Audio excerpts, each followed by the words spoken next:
So in the previous series of videos, we talked about this three level of merchandising, from producer to distributor and to consumer. In the last series, we focused on that link between producer and distributor and the trade discounts and invoicing and stuff that go into that process.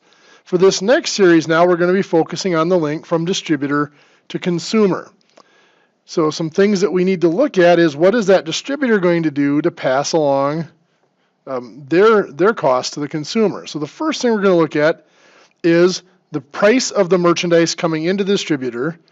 We're going to refer to that as the cost, or the distributor's cost. And then that merchandise is going to go out to the consumer. What the consumer pays is going to be called the selling price. Now, obviously, there's a difference between the cost and the selling price, and that difference has to cover, of course, the distributor's real expenses, labor and stuff like that are directly related to the products, and also overhead. Things like the rental of the building, utilities, and all of that. And of course, at some point, that distributor has to make a profit off of that product. Well, all of these things, expenses, overhead, and profit, we're going to categorize under the category of markup.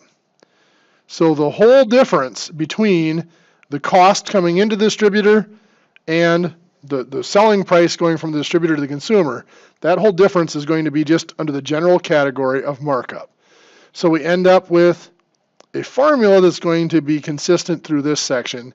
The cost to the distributor plus their markup is going to equal that selling price going out to the consumer. And so for the next series of videos, we're going to focus on that relationship and how those numbers are calculated.